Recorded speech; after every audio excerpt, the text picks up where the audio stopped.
नमस्कार दोस्तों, मुझे तो आप पहचान गए होंगे। मैं हूं आपका इन्वेस्टमेंट दोस्त Akshay Jain, director Swaraj Finpro private limited. आज के इस वीडियो में आपका स्वागत है। आज मैं आपसे बात करूंगा फाइनेंशियल प्लानिंग में बच्चों के हाई एजुकेशन की प्लानिंग कैसे की जाए। हमारे बच्चे हमारे देश का भविष्य हैं और उन बच्चों का भविष्य हम सबकी जिम्मेदारी है। तो उनका भविष्य अच्छा बनाने के लिए आप अच्छे से उनकी फाइनेंशियल प्लानिंग करें। आपके पास में इतना पर्याप्त धन होना चाहिए कि आप उनकी हर इच्छा को पूरी कर सकें। और इस तैयारी में सबसे बड़ा रुकावट जो बन सकती है वो है महंगाई दर के कारण बच्चों की एजुकेशन दिन ब दिन महंगी से और महंगी होती जा रही है। फॉर एग्जाम्पल, आज से 10 साल पहले जो पढ़ाई मात्र 15,000 रुपये में हो जाती थी, आज वही पढ़ाई लगभग 80 से 1 लाख के बीच में होती है। और आने वाले समय में वही पढ़ाई हो सकता है 5 से 10 लाख के बीच में हो। इसमें अनुमानित महंगाई दर जो है लगभग 10% के आसपास आकलन किया गया है।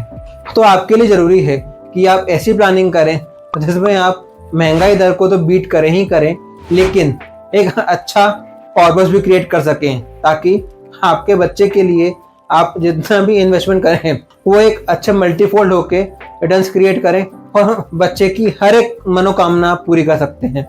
जैसे उसको हो सकता है अच्छे कॉलेज से इंजीनियरिंग करना है या अच्छे कॉलेज से डॉक्टरी करना है। यदि वो विदेश जाके पढ़ना चाहे तो खर्चे आप भूल ही जाओ कि कितने होंगे। आप गिनते थक जाएंगे, खर्चे थमेंगे नहीं। तो इस तरह हमने समझा कि बच्चों के लिए फाइनेंशियल प्लानिंग क्यों जरूरी है। बहुत सारे लोग ये सोचते हैं कि मेरे पास तो अभी भरपूर धन है, भविष्य में देखेंगे क्या होगा। वो तैयारी नहीं करते। कई बार लोग ये भी बोलते हैं मुझसे, महंगाई दर तो बढ़ती ही रहेगी, उसके लिए हम आज के खर्चे क्यों रोकें। यही तो फाइनेंशियल प्लानिंग है। फाइनेंशियल प्लानिंग इसीलिए जरूरी है कि आपको अपने खर्चे रोकने भी ना पड़े और आपके बच्चों का भविष्य भी सुरक्षित रहे। चाइल्ड एजुकेशन प्लानिंग वो प्लानिंग है जिसमें हम ये प्लान करते हैं कि बच्चों का भविष्य कैसे सिक्योर रह सके और उनको भविष्य में बढ़ती महंगाई के कारण से या किसी भी अन्य कारण से उनके एजुकेशन से वंचित न रहना पड़े और किसी भी तरह से उनको कॉम्प्रोमाइज ना करना पड़े। जो वो बनना चाहते हैं, जो वो हासिल करना चाहते हैं, जो उनके सपने हैं, वो उनको खुल के पूरा कर सके।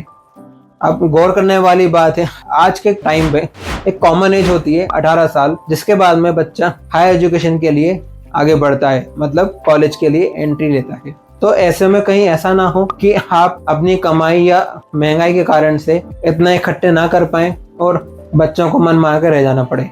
तो ध्यान रखने वाली बात है, जैसा मैंने पहले बताया है, कि आपका इन्वेस्टमेंट ऐसा होना चाहिए जो इन्फ्लेशन को बीट करे और साथ में मल्टीपल रिटर्न्स भी जनरेट करे। और ऐसा पॉसिबल है म्यूचुअल फंड में, जहां पे आपको मिलेंगे मल्टीफोल्ड करने वाले रिटर्न्स और इन्फ्लेशन को बीट करने वाले रिटर्न्स। जी हाँ दोस्तों, म्यूचुअल फंड में कुछ ऐसी स्कीम्स होती हैं जो सिर्फ बच्चों के लिए बनाई गई हैं खास तौर से। इसमें आप इन्वेस्ट करेंगे तो बच्चों के भविष्य के लिए मैं गारंटी लेता हूँ कि आप एक अच्छा सिक्योर फ्यूचर बना सकते हैं।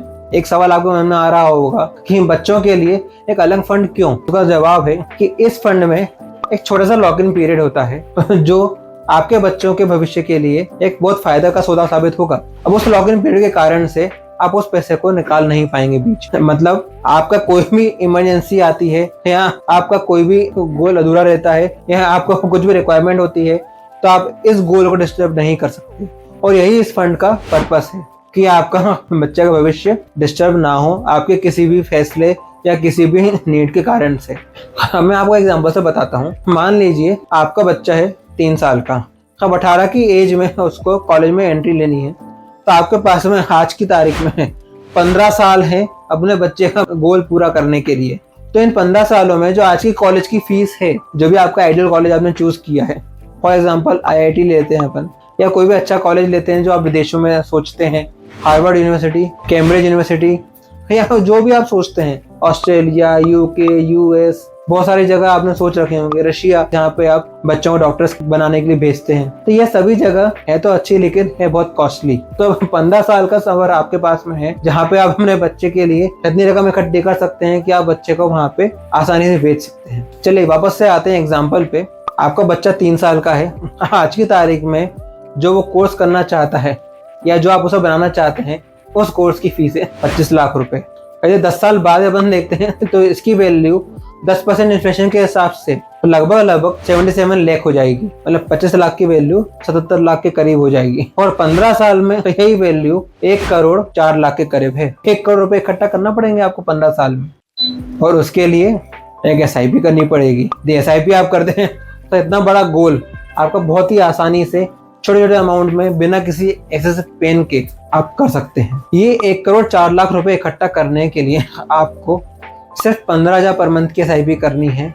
15% सालाना रिटर्न मिलता है तो आपको 15,000 की SIP करनी है। लेकिन यदि इससे ज्यादा भी मिल गया तो आपका ये अमाउंट 1 करोड़ से ज्यादा ही हो जाएगा। और जैसा कि मैंने अब तक देखा है, कुछ फंड्स ऐसे हैं जो 2004 या 2005 या कुछ फंड उससे पहले से भी चले आ रहे हैं।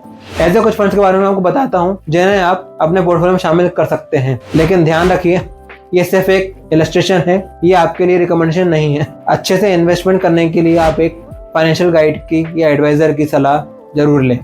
सबसे पहला फंड है SBI का SBI magnum child benefit plan. ये फंड 5 सितंबर 2020 में लॉन्च हुआ था। तब जब से लॉन्च हुआ है तब से अब तक में इसने 38.34% का रिटर्न दिया है, 38% सालाना। और आगे भी जरूरी नहीं है कि इतना दे, लेकिन लॉन्ग टर्म में आप चलते हैं, 15 साल 20 साल का टेन्योर लेकर यदि आप चलते हैं तो ये 15% से नीचे नहीं आएगा, जैसा कि मैंने अब तक के दूसरे फंड्स को देखा है। एवरेज रिटर्न मान के चलते हैं कि आपको लगभग 18 से 20% तो बन ही जाना चाहिए।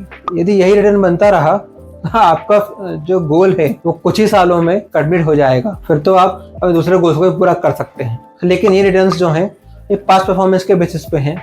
मैं इसकी फ्यूचर की गारंटी नहीं ले सकता, लेकिन एक चीज गारंटी की ले सकता हूँ कि यदि आप लॉन्ग टर्म में चलते हैं तो आपको 15% से नीचे तो नहीं बनेगा। मतलब आपका गोल तो पूरा होकर ही रहेगा। HDFC चिल्ड्रन गिफ्ट फंड, ये फंड 5 मार्च 2001 को लॉन्च हुआ था। जब से ये लॉन्च हुआ है तब से अब तक मैं 16% सालाना रिटर्न दिए हैं। किसी साल इसने भी 12%, 18%, 20% भी दिया है, तो किसी साल इसने 15%, 16% भी दिया है। लेकिन यदि आप एवरेज देखेंगे इन 20 साल 25 साल रिटर्न तो 16.9% या 8% पे आ जाता है। म्यूचुअल फंड इंडस्ट्री में बहुत सारे ऐसे फंड्स हैं जो आपके बच्चों की नीड्स को ध्यान में रखते हुए लॉन्च किए गए हैं। अब मान लेते हैं यदि आपने 5 लाख रुपए SBI मैग्नम के चाइल्ड बेनिफिट प्लान में डाले होते उसके लॉन्चिंग के टाइम पे, यानी 2020 में, तो आज लगभग 4.5 साल में 38% के रेट पे अपन देखें यदि, तो 4.5 साल में ही ये पैसा आपका लगभग डबल हो गया। मतलब 5 लाख का 10 लाख। ये तो लमसम की बात हुई। लेकिन यदि आप यही SIP कर रहे होते तो ये अमाउंट आपका अगले 15 साल में आराम से 1.5 करोड़ के लगभग बन सकता है। जी हाँ, ये पॉसिबल है, बिकॉज यदि आप म्यूचुअल फंड में इन्वेस्ट करते हैं तो आपके पास में एक कंसिस्टेंसी बन जाती है और आपको ये मालूम होता है कि आपको मार्केट के उतार चढ़ाव से डरने की जरूरत नहीं है, क्योंकि यहाँ पे आपका पैसा आपका फंड मैनेजर मैनेज कर रहा है। यहाँ पे आपको पर्टिकुलर कोई पेन लेने की जरूरत नहीं पड़ रही।